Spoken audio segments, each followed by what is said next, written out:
CIET NCERT द्वारा प्रस्तुत है कक्षा 6 की इतिहास की ध्वनि पाठ्यपुस्तक हमारे अतीत। हमारे अतीत ध्वनि पाठ्यपुस्तक में अब सुनते हैं अध्याय 11। शीर्षक है इमारतें, चित्र और किताबें। पृष्ठ संख्या 114। इमारतें, चित्र तथा किताबें। मरुतसामी और लौह स्तंभ। मरुतसामी आज बहुत खुश था। पहिएदार कुर्सी में बिठाकर उसका भाई उसे कुतुब मीनार दिखाता हुआ प्रसिद्ध लौह स्तंभ के सामने ले आया। धूल भरे पथरीले रास्तों से रैंप के सहारे यहां तक आना काफी मुश्किल था। अपने इस अनुभव को मरुतसामी कभी नहीं भूल पाएगा। इस पृष्ठ पर एक बॉक्स है और जिसका शीर्षक है धातु विज्ञान। आइए सुनते हैं यहां क्या लिखा है। प्राचीन भारतीय धातु वैज्ञानिकों ने विश्व धातु विज्ञान के क्षेत्र में प्रमुख योगदान दिया है। पुरातात्विक खुदाई ने यह दर्शाया है कि हड़प्पावासी कुशल शिल्पी थे और उन्हें तांबे के धातु कर्म या धातु शोधन की जानकारी थी। उन्होंने तांबे और टिन को मिलाकर कांसा भी बनाया था। जहां हड़प्पावासी कांस्य युग से जुड़े थे, वहीं उनके उत्तराधिकारी लौह युग से संबद्ध थे। भारत अत्यंत विकसित किस्म के लोहे का निर्माण करता था। खोटा लोहा, पिटवा लोहा और ढलवा लोहा। और आइए अब चलें पाठ की ओर। पाठ से पहले एक स्तंभ का चित्र इस पृष्ठ पर है और इसका शीर्षक है लौह स्तंभ। अब पाठ। लौह स्तंभ। मेहरौली यानी दिल्ली में कुतुब मीनार के परिसर में खड़ा यह लौह स्तंभ भारतीय शिल्पकारों की कुशलता का एक अद्भुत उदाहरण है। इसकी ऊंचाई 7.2 मीटर और वजन 3 टन से भी ज्यादा है। इसका निर्माण लगभग 1500 साल पहले हुआ। इसके बनने के समय की जानकारी हमें इस पर खुदे अभिलेख से मिलती है।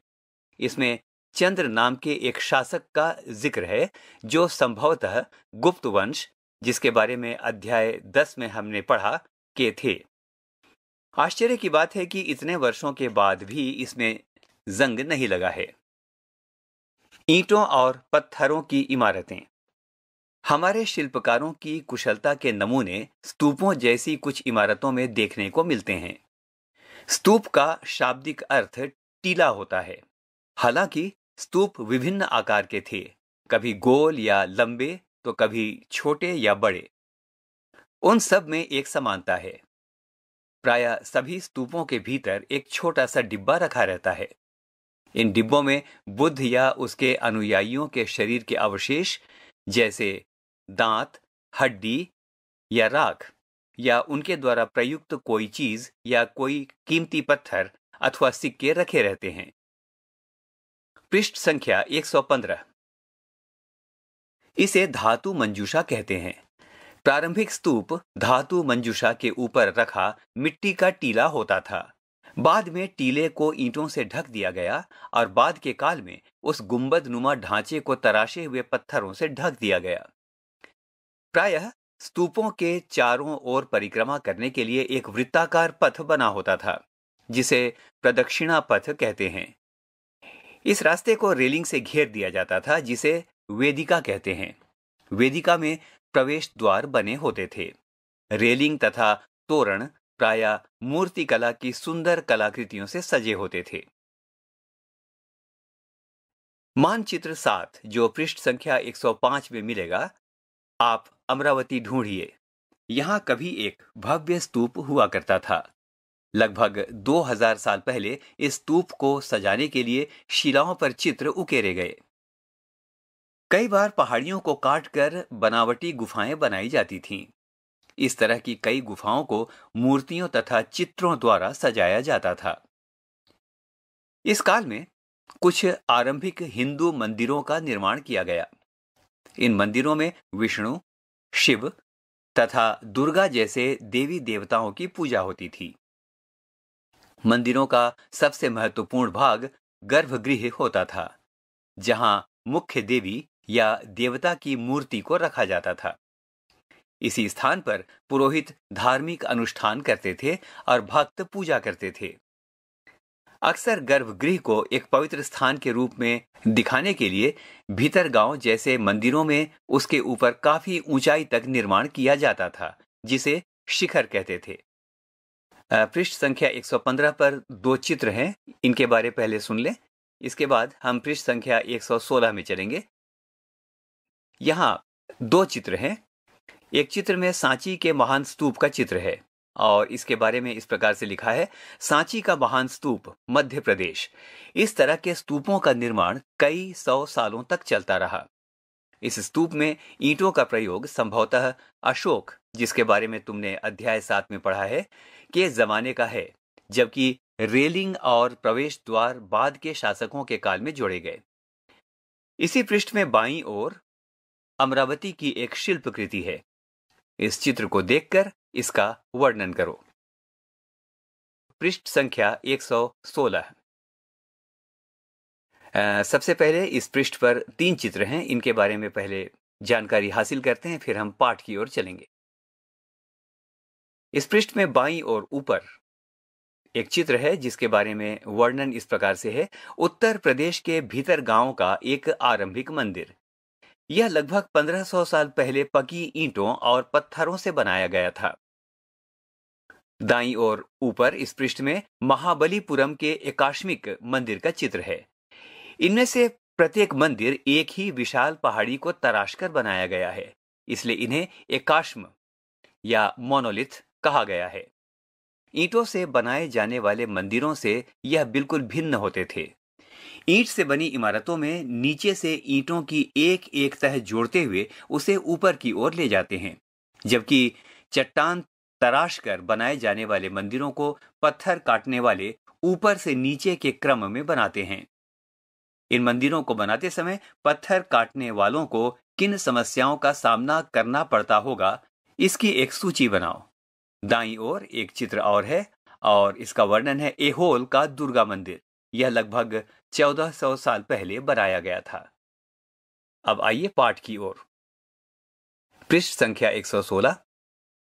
शिखर निर्माण के कठिन कार्य के लिए सावधानी से योजना बनानी पड़ती थी। अधिकतर मंदिरों में मंडप नाम की एक जगह होती थी। यह एक सभागार होता था जहां लोग इकट्ठा होते थे। मानचित्र 7 जो पृष्ठ संख्या 105 में है, आपको महाबलीपुरम और एहोल नामक स्थानों को ढूंढना है। इन शहरों में पत्थरों से बने कुछ उत्कृष्ट मंदिर हैं। उनमें से कुछ इस पृष्ठ पर दिखाए गए हैं। पृष्ठ संख्या 117। स्तूप तथा मंदिर किस तरह बनाए जाते थे? स्तूपों तथा मंदिरों को बनाने की प्रक्रिया में कई अवस्थाएं आती थीं। इनके लिए काफी धन खर्च होता था, इसीलिए आमतौर पर राजा या रानी ही इन्हें बनवाने का निश्चय करते थे।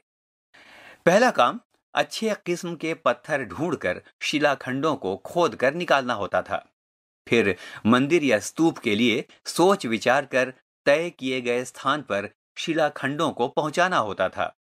यहां पत्थरों को काट छांट कर तराशने के बाद खंभों, दीवारों की चौखटों, फर्शों तथा छतों का आकार दिया जाता था। इन सब के तैयार हो जाने पर सही जगहों पर उन्हें लगाना मुश्किल का काम था। इस पृष्ठ पर कुछ चित्र दिए गए हैं। आइए सबसे पहले सुनते हैं इनका वर्णन। बाईं ओर इस पृष्ठ पर उड़ीसा के जैन मठ का चित्र है और इसके बारे में इस प्रकार से लिखा है, एक पहाड़ी को खोदकर इस 2 मंजिली इमारत को बनाया गया है। कमरों के प्रवेश द्वारों को ध्यान से देखो, इनमें जैन भिक्षु रहते और ध्यान करते थे। पृष्ठ संख्या 14 पर दिए गए चित्र अध्याय 2 और यहां दिखाई गई गुफाओं में क्या अंतर है? इसी पृष्ठ पर पहले पृष्ठ के नीचे एक और चित्र दिया गया है और जिसके बारे में वर्णन इस प्रकार से है, राष्ट्रीय संग्रहालय नई दिल्ली से एक मूर्ति का चित्र। क्या तुम यहां देख रहे हो कि किस प्रकार गुफाओं की खुदाई की गई होगी? और आइए अब सुनते हैं पाठ। इस तरह के शानदार ढांचों का निर्माण करने वाले शिल्पकारों को सारा खर्च संभवतः राजा रानी ही देते थे।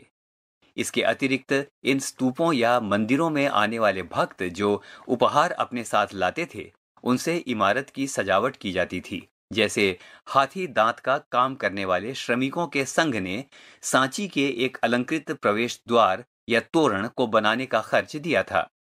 इसकी सजावट के लिए पैसे देने वालों में व्यापारी, कृषक, माला बनाने वाले, इत्र बनाने वाले, सोनार, लुहार तथा ऐसे कई स्त्री पुरुष शामिल थे जिनके नाम खंभों, रेलिंगों तथा दीवारों पर खुदे हैं। इसलिए जब तुम इन स्थानों को देखने जाओ तो याद रखना कि कितने सारे लोगों ने इन्हें बनाने और सजाने में अपना योगदान दिया था। पृष्ठ संख्या 118। अब तुम्हारे लिए कुछ करने को, अध्याय 8 के पृष्ठ 83 पर दिए गए चित्र की तरह तुम भी मंदिरों तथा स्तूपों के निर्माण के दौरान आने वाले विभिन्न चरणों का चित्र बनाओ। इससे पहले कि पाठ में चलें, इस पृष्ठ में 2 चित्र दिए गए हैं। सबसे पहला चित्र है अजंता का चित्र, और इसमें आपके लिए कुछ करने के लिए काम है, और वो काम है कि तुम्हें इनमें से प्रत्येक चित्र में जो दिखता है उसका वर्णन करो। और अब पाठ। चित्रकला। मानचित्र 7 में अजंता को ढूंढो। यह वह जगह है जहां के पहाड़ों में सैकड़ों सालों के दौरान कई गुफाएं खोदी गईं। इनमें से ज्यादातर बौद्ध भिक्षुओं के बनाए गए विहार थे। इनमें से कुछ को चित्रों के द्वारा सजाया गया था। यहां इनके कुछ उदाहरण दिए गए हैं।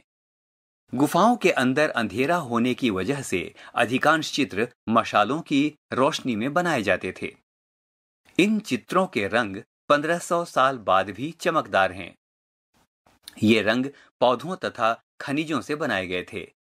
इन महान कृतियों को बनाने वाले कलाकार अज्ञात हैं। पृष्ठ संख्या 119। पुस्तकों की दुनिया। इस युग में कई प्रसिद्ध महाकाव्यों की रचना की गई। इन उत्कृष्ट रचनाओं में स्त्री पुरुषों की वीर गाथाएं तथा देवताओं से जुड़ी कथाएं हैं। करीब 1800 साल पहले एक प्रसिद्ध तमिल महाकाव्य सिलप्पदिकारम की रचना इलांगो नामक कवि ने की। इसमें कोवलन नाम के एक व्यापारी की कहानी है। वह पुहार में रहता था। उसकी पत्नी कनग्गी की उपेक्षा कर वह एक नर्तकी माधवी से प्रेम करने लगा। बाद में वह और कनग्गी पुहार छोड़कर मदुरै चले आए। वहां पांड्य राजा के दरबारी जौहरी ने कोवलन पर चोरी का झूठा आरोप लगाया, जिस पर राजा ने उसे प्राण दंड दे दिया। कनग्गी, जो अभी भी उससे प्रेम करती थी, इस अन्याय के कारण दुख और रोष से भर गई। उसने मदुरै शहर का विनाश कर डाला। सिलप्पदिकारम से लिया गया एक वर्णन। यहां कवि ने कनग्गी के दुख का इस तरह वर्णन किया है। ओ मेरा दुख तो देखो, तुम मुझे सांत्वना तक नहीं दे सकते। क्या यह सही है कि विशुद्ध सोने से भी सुंदर तुम्हारा शरीर बिना धुला हुआ, धूल से सना यूं ही पड़ा है? यह कहां का न्याय है कि गोधूली की इस स्वर्णिम आभा में फूल माला से ढके सुंदर वक्ष वाले तुम जमीन पर गिरे पड़े हो? मैं अकेली, असहाय और हताश होकर खड़ी हूं। क्या ईश्वर नहीं है? क्या इस देश में ईश्वर नहीं है? पर क्या उस स्थान पर ईश्वर रह सकते हैं जहां राजा की तलवार निर्दोष नवागंतुक के प्राण ले लेती है? क्या ईश्वर नहीं है? नहीं है। एक और तमिल महाकाव्य मणिमेखलई को करीब 1400 साल पहले सत्यनार द्वारा लिखा गया था। इसमें कोवलन तथा माधवी की बेटी की कहानी है। ये रचनाएं कई सदियों पहले ही खो गई थीं। उनकी पांडुलिपियां दोबारा लगभग 100 साल पहले मिली। अन्य लेखक जैसे कालिदास, जिनके बारे में तुमने अध्याय 10 में पढ़ा है, संस्कृत में लिखते थे। पृष्ठ संख्या 120। इस पृष्ठ पर सबसे पहले एक बॉक्स, और उस बॉक्स का शीर्षक है मेघदूत का एक श्लोक। आइए सुनते हैं। मेघदूत का एक श्लोक। यहाँ उनकी सबसे प्रसिद्ध रचना मेघदूत से एक अंश दिया गया है। यहाँ एक विरही प्रेमी बरसात के बादल को अपना संदेशवाहक बनाने की कल्पना करता है। देखो, इसमें किस तरह कवि ने बादलों को उत्तर की ओर ले जाती ठंडी हवा का वर्णन किया है।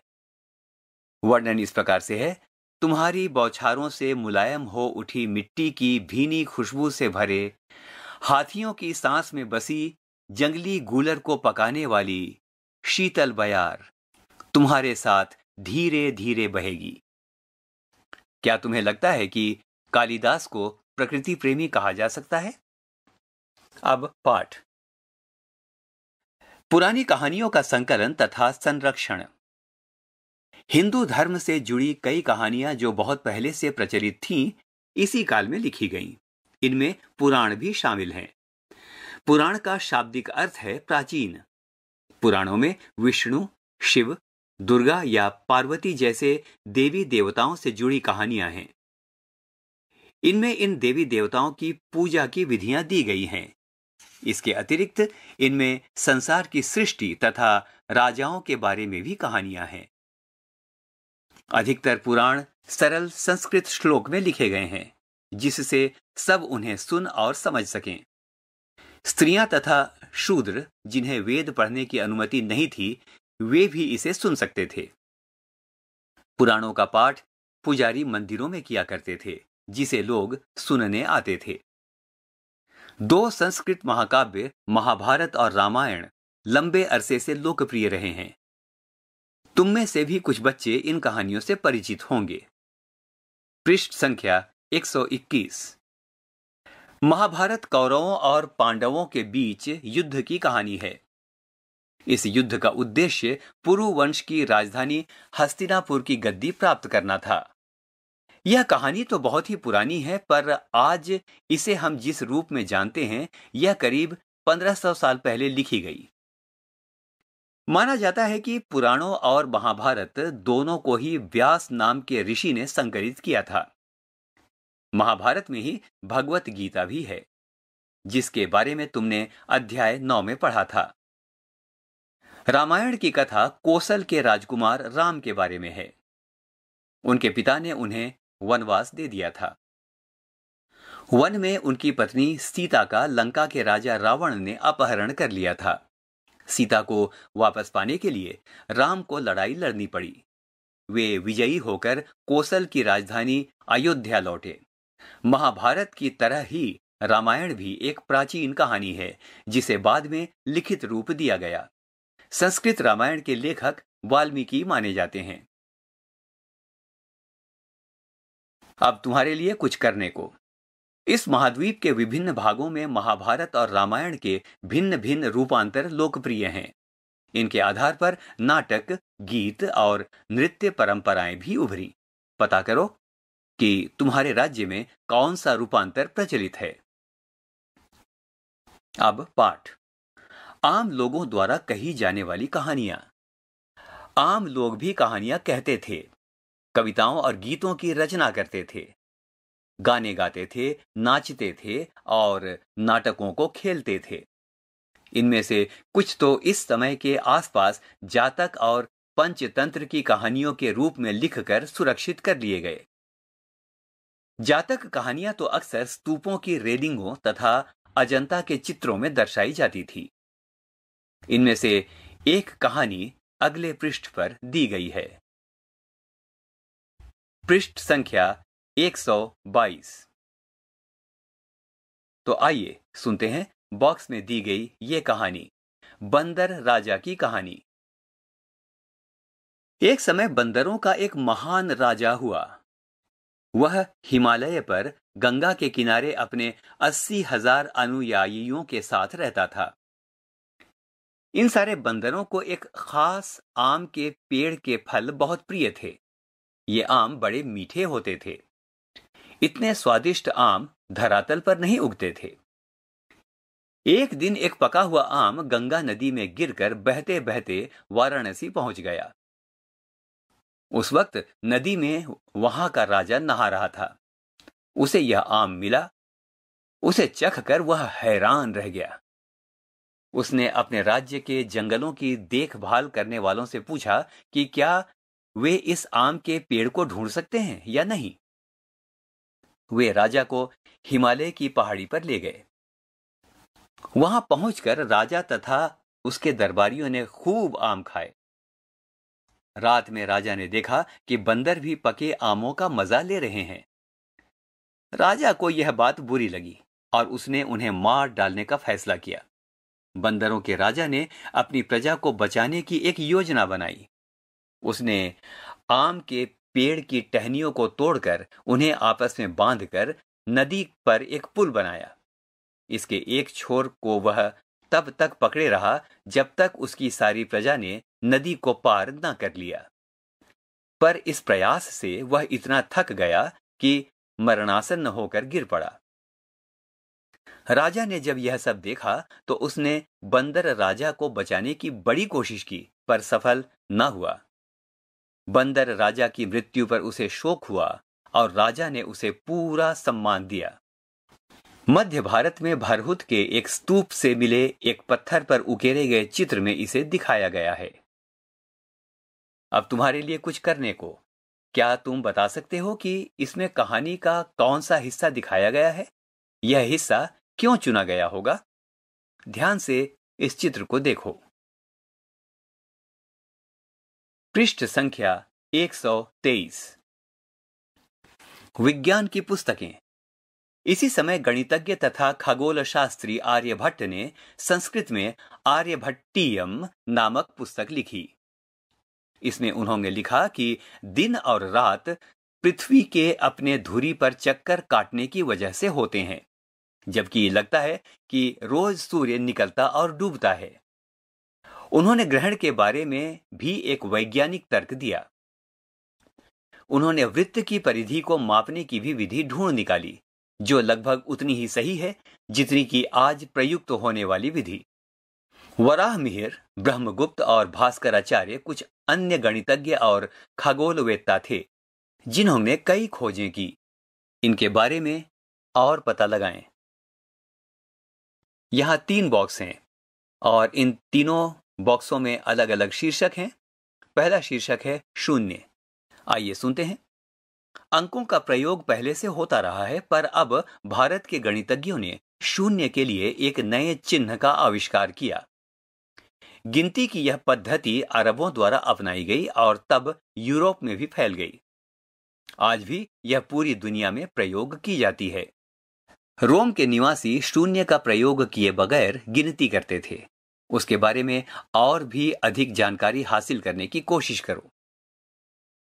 दूसरा बॉक्स और इसका शीर्षक है आयुर्वेद। आयुर्वेद चिकित्सा विज्ञान की एक विख्यात पद्धति है जो प्राचीन भारत में विकसित हुई।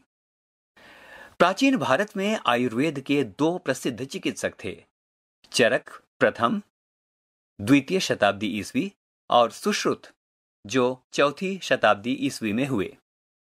चरक द्वारा रचित चरक संहिता औषधि शास्त्र की एक उल्लेखनीय पुस्तक है।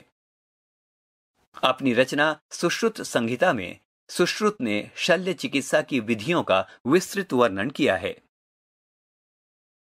तीसरा बॉक्स और इसका शीर्षक है अन्यत्र। कागज आज हमारे रोजमर्रा की जिंदगी का हिस्सा बन गया है। जो किताबें हम पढ़ते हैं वे कागज पर छपी होती हैं।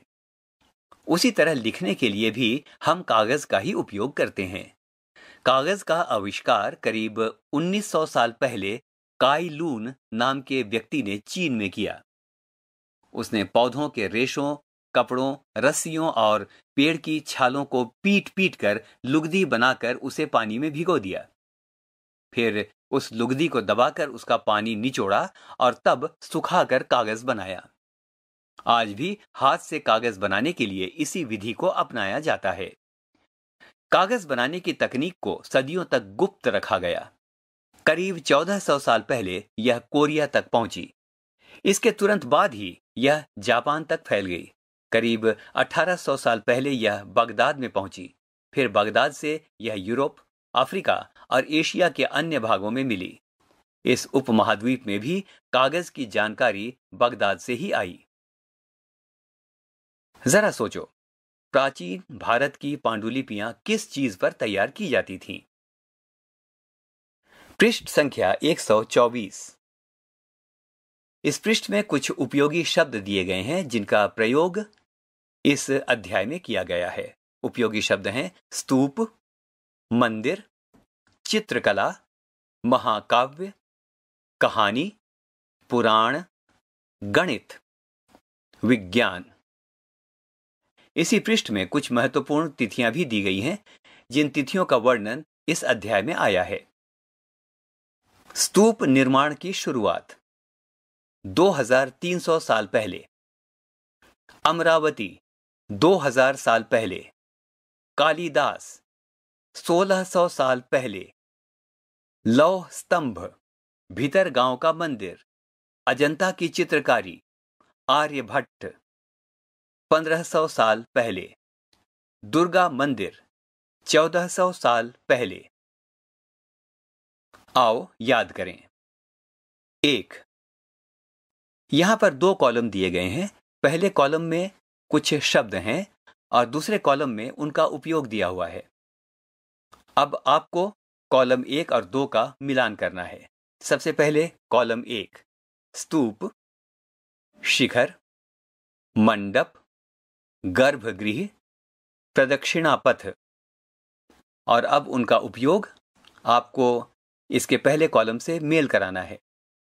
देवी देवता की मूर्ति स्थापित करने की जगह, टीला, स्तूप के चारों तरफ वृत्ताकार पथ, मंदिर में लोगों के इकट्ठा होने की जगह, गर्भगृह के ऊपर लंबाई में निर्माण।